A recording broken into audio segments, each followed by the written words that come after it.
Hello, how are you? So, this is my second video. So, I'm going to be doing my coming out, as I said I'll be doing. I wasn't going to do it so soon, but I thought it'd be good to get it over and done with and let people know my story, because I believe my story can help a lot of people. Just for the fact is, the drama that I had for coming out was the drama that everybody's been scared of when coming out. The serious stuff. But,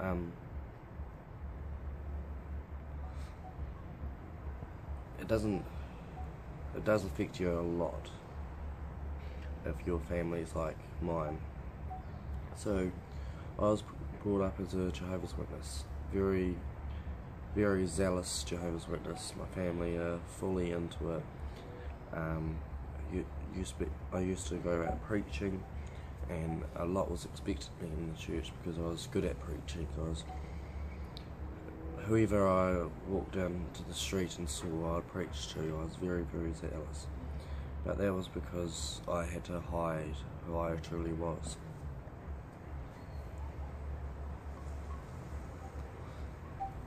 So that was extremely hard, and I had to deal with telling my parents, but I wasn't going to tell my parents whatsoever. I was just going to be asexual pretty much, and just carry on with the church and do what they expected me to do. But I was really depressed, even though people thought I was the brightest person, happiest person, but I wasn't. And it's a very hard thing. And I came out to one of my workmates. I must have been about 15 or 16. Reason why I came out is, number one, I couldn't handle it anymore. Number two, he was a good mate of mine, and he actually asked me if I was gay. And I was just like, hell no, and stormed out of the room. And so I was at work when it happened, and then I came back and I was just like, bro, I am what? Gay. So that was a very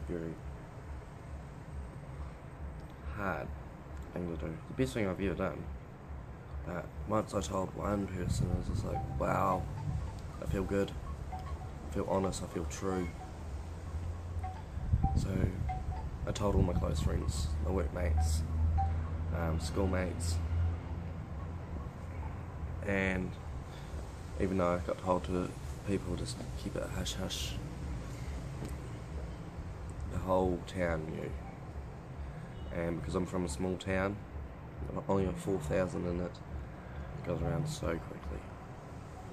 But that was the best thing that could actually happen. Like, the amount of support I got was brilliant. So I ended up had to tell my parents before they heard from somebody else. One of my workmates was like, hey, they're going to find out soon. And I told them I couldn't tell them. And she was just like, and she asked why. I was like, because I'll get kicked out of home. And all that. So she was just like, if you do, come and stay home. I'll help you out. So I was just like, okay. And I love my parents dearly. I absolutely do. Used to, like, we had so much family times. We sat down at meals, had dinner, we were always talking, we were always spending time together. We'd go on field service together, we'd study together. So we were a very close family. Always, once a year we'd go for a 2 or 3 week holiday and just have a nice time away.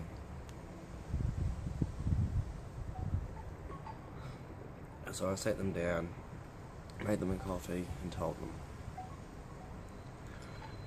And I was quite surprised. They took it better than I thought they would. I didn't get kicked out of home, in other words. But my parents asked me, well, more my mum asked me to quit my job. I had to go straight home after school. All I was allowed to do was Bible study. I got put on a healthy food diet, going to the gym every single day, and you'd think all that there I was losing weight. I was getting bigger. By the end of it, I was 103 kilos. I'll show you a picture of me and my sister's wedding day.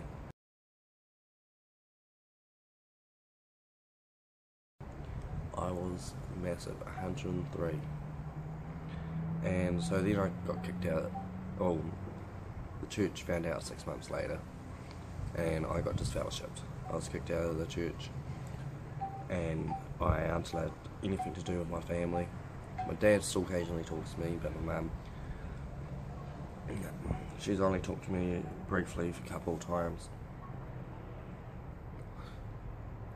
I tried to go back to the church, but then I realised, nah, I couldn't. And then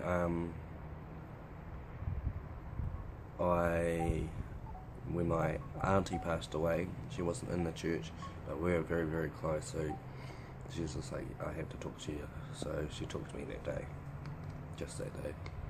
That was probably the last time we talked. And so that was a really, really hard thing to do. But if you're thinking to come out and your parents are similar, I know this sounds like bad advice, but tell your friends, tell the community before you tell your parents. If something bad goes wrong, you'll be surprised, especially in small towns. A lot of people will have your back.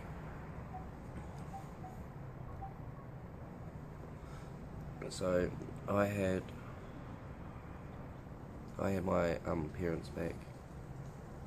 I mean, I didn't have my parents' back. They didn't have my back, but the community did. They are partly the reason why I'm still alive. Just being honest. It's the hardest thing to do, to let go of all my friends and family, because in the church you aren't allowed to spend any other time apart from school and work.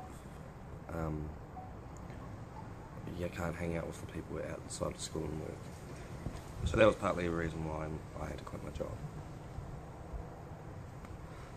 So I had to pack up my stuff and leave home, and end up living with one of my teachers, and which was awesome, and made some great friends. You find out who your friends are, and the community in Hokitika, they were fucking outstanding. Like, as I said about my stepdad, it's just like, if it wasn't for him, because he's a nurse in Hoki, and he was just trying to do the right thing, and he helped me so much, and that's how I call him my stepdad, because he loves me for who I am, and I'm always going to be there for him, and he's always going to be there for me. So 6 months after I came out of the church, I decided, okay, I needed a fresh start, I needed a break. So I was losing weight quickly. I lost 30 kgs in probably about 3 or 4 months. So I was happy when I moved away from Hokitika, because I didn't see my parents every day and have them snob me. And my sister, my mum and my sister was the hardest people to lose. And so I still love them, and I'll never reject them and disown them. And if they either disown, I know they've disowned me as their son, or my mum has. She denies me as her son. And so, yeah, my parents aren't bad people, just letting you know, my family isn't. That the church, like Jehovah's Witnesses, it's not a church, it's not a religion, it's a cult. And I could get in so much trouble putting this on YouTube for saying this here. This year will put me worse stands with the Jehovah's Witness. But I don't really care anymore. If my parents come back and just don't even need to apologise, I'll still love them for who they are. I don't care what they've done. If they turn around, I'm not going to hold a grudge, but it'll be hard to get their trust back.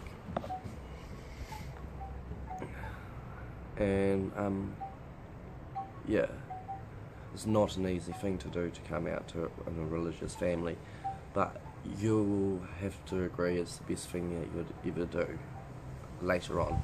This is 4 years down the track, just about 4 years, and I've got great friends. I've got my own family, and people say blood is thicker than water. No, it's not. My family I've made up. Like, my brother talks to me now, but it took him a long time to start talking to me again. It took him, so he left the church 6 months after I did. It took him another 6 months to start talking to me. But we still talk, and even though I'm still slightly hurt by it, I'm not holding a grudge against him. But it's going to be a while before I fully trust my brother. I know that sounds really snobby and all that there, but I really got hurt. And yeah, it's just one of those things, is to surround yourself with great and good people. Always have a backup plan. Like, if you have a backup plan, it can save you. And if you do just things willy-nilly and not have a backup plan, you can get far more hurt than I ever did. But things will turn out alright. And once you get out of the church or the family situation, don't go in a hurry trying to find the right person, because number one, you're still discovering yourself.